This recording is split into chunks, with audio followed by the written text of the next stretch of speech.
All right, when you start to pad stitch the lapel, I'm gonna start by stitching on the break line.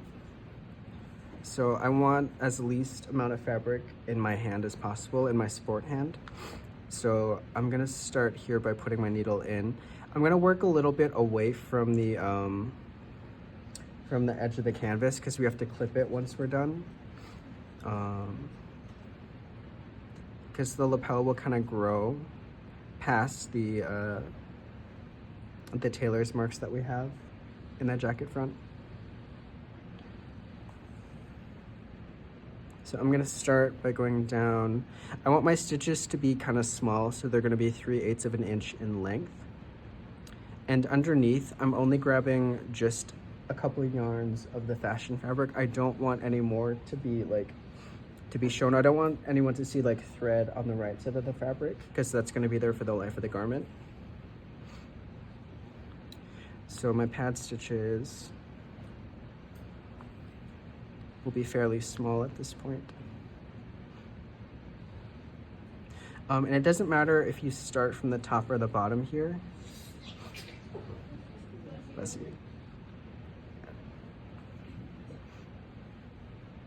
But we're gonna continue this for three lines of stitching.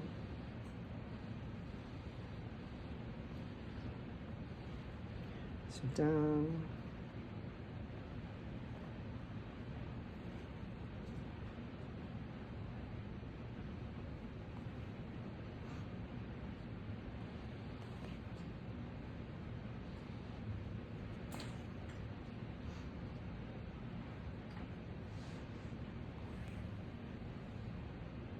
I'm using my index finger as a buffer. I don't want to catch too much. So as I'm sewing, I'm going to where I can feel the needle kind of like start to touch my finger. And then I push it like back into the shell fabric.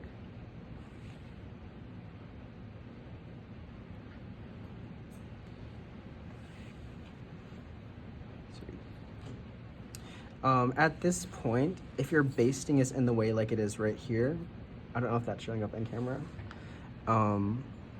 but there's a line of stitching that's in the way. I'm gonna clip that. The lapel, as I'm sewing it, that should be enough to hold the layers together. So I did one pass that went down, and then I'm gonna cross over. I wanna stay maybe like 1/4 of an inch away from this edge. Oops. So just go down the break line until you get to that point and then start going back up. These stitches need to be fairly close together because they're kind of, we need to encourage the fabric on the lapel to roll against itself. And I'll show you what that means in just a moment after I finish my third pass.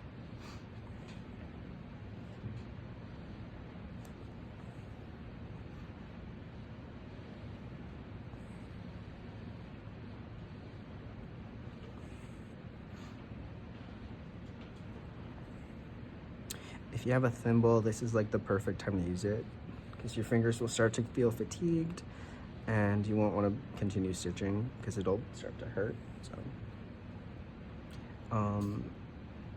if you get to that point, feel free to take a break. Come back to it.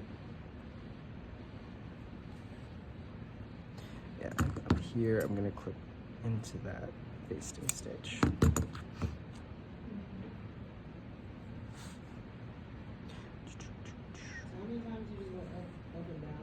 So I did one pass down. I just finished my second one going up, and then I'm gonna do one more going down. This is just through the canvas? Nope, I'm going through both layers. But not visible? Yeah, so underneath, you're not even gonna see it anyway because the thread, it matches the fashion fabric. But if you're using like a bright color or whatever, you wouldn't wanna see any of the stitching on the right side of the fabric.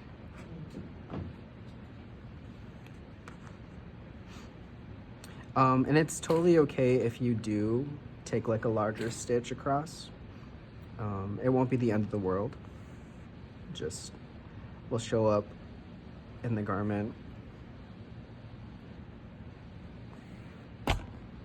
Sweet. All right. so as I get down to the bottom of the brick line for my third pass, I want to reposition the fabric so that it's folding on itself. You can kind of see it right now a little bit that it's starting to pull up. I want more of that.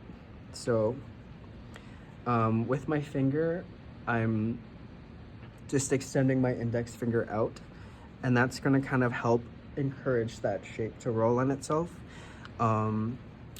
But because this line is parallel with the brick line, we're gonna call that like 0 degrees. I want to shift my stitching over so that I'm going 45 degrees towards that and away from that. So what that looks like is just a single stitch to start into itself.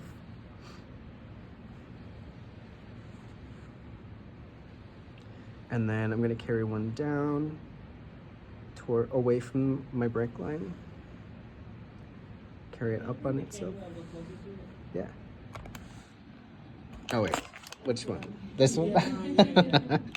I mean, I should do this one too. Okay, cool. I'm gonna break this thing. Okay. Let me do this instead. Okay.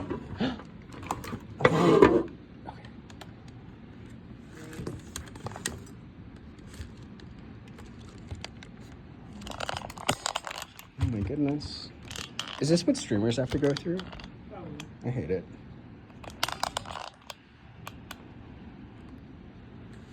Can everyone see that? Okay. Does anyone want to grab that light? Okay. Sweet. You want another one? Do you want to grab these ones instead?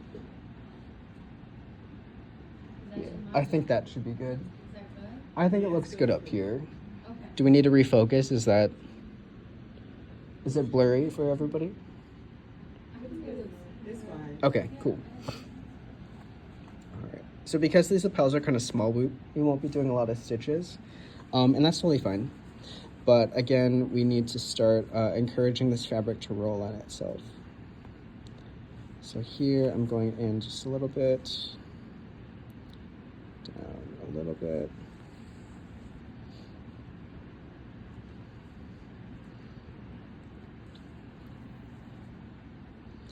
So I'm gonna go up here a little bit. What you want to avoid it, you don't want to pull it tight like that. You don't want to do that. So I did that as a mistake. And now I need to release tension, okay. But you do want it to be kind of taut. You just don't want it to like start pulling on itself. Cool. So I'm gonna stitch right there. And then I'm gonna start going down. This one here. Again, basting stitches in the way, so I'm just gonna pull that out. And continue going back up.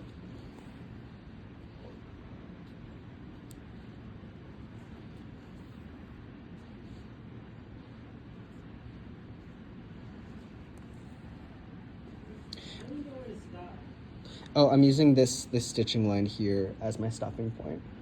So I'm just stitching towards that and away from that. About how much space between the two stitches? You can go right up to it if you want to. I'm leaving a quarter for now. I could do one more that's just like right here, right next to it. Okay. Does that show up on camera? Yeah, it is. Okay, sweet.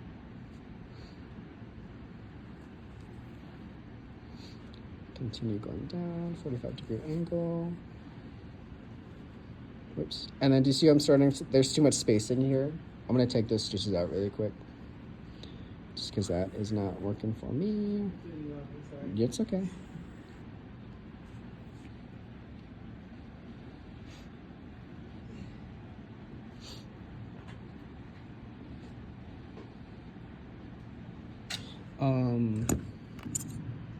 I wish I had some like scientific fact for everybody about like surface tension and like what we're doing. What we're doing is creating tension. The fabrics, the outside shell fabric and the canvas, because there's springiness in the canvas and not in the shell fabric, the shell fabric is like being pulled against that springiness. and it's causing tension underneath everything. I'll show you what it looks like underneath in just a second.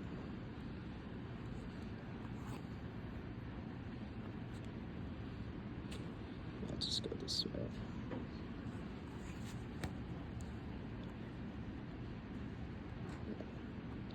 There, I'm just gonna pull this basting out. Because we are getting tangled up on itself. If you run into an issue where you get these little twirls on itself, just pull it out towards the needle, and then it'll start to pull up on the needle. Just yank that away, take care of it.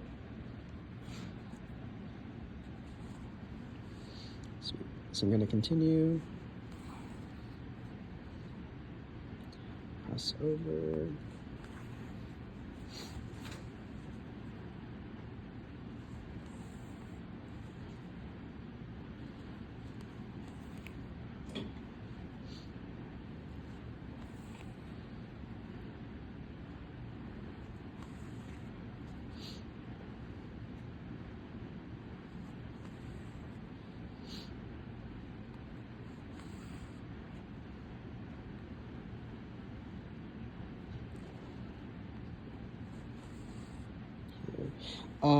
This part here is optional, but it is good information to have.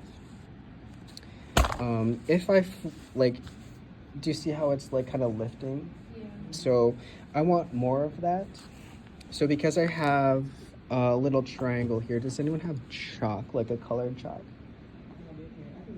Okay, yeah, do you want to grab that?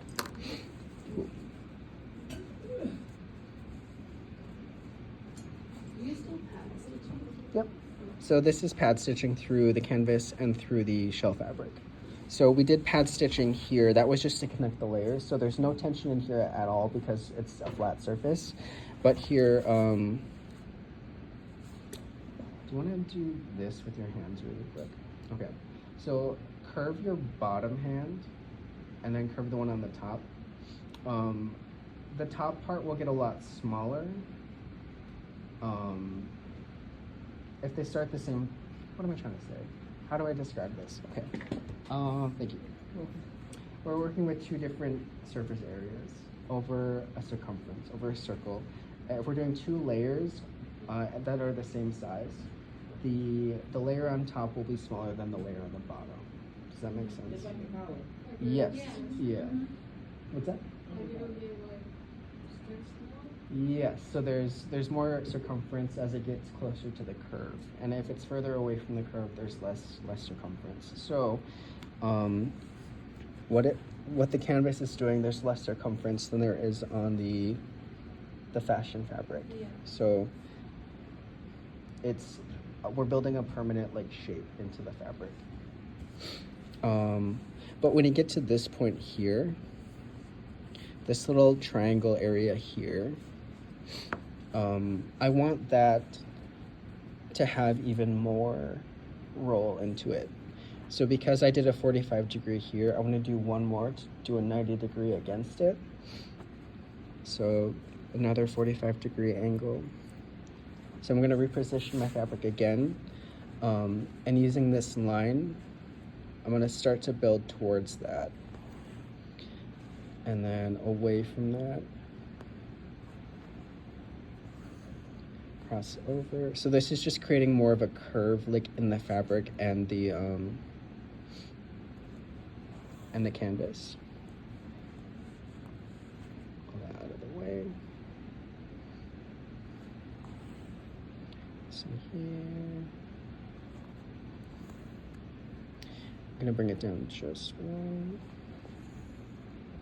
And I'm using my index finger to create the shape, basically. So yours, depending on the diameter, the circumference of your finger, you might have more curve in yours, you might have less curve. Just depends on the anatomy of the body, I guess. But it should realistically be about the same, so. I'm gonna come to this point here, cross over.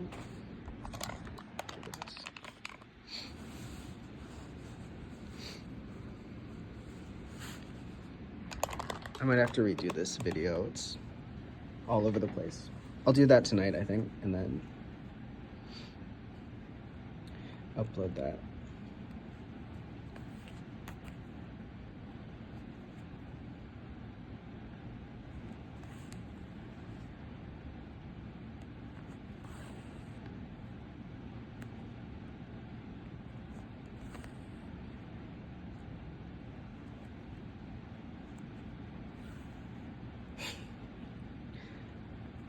I wish I had more stuff to say. I hate like silence, and I feel like, I don't know. I guess it makes me anxious.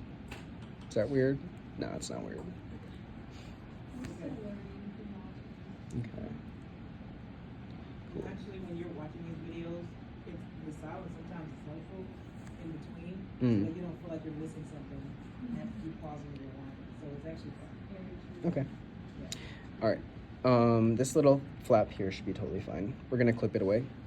You can see here that the canvas kind of grew a little bit, so it's out of shape with the jacket shell. We're gonna clip that away, so don't worry about that. If your lapel becomes like super engorged or whatever, just use the thread tacking as a guideline for the cutting later. Cool. But to finish, we just do a little whip stitch in place, nothing too special. But I want to hide my my tail, so I'm gonna go in between the layers, just making sure that I'm not going on the outside of the fabric, but just going up in a way. Cool. And then I can clip my thread, possibly.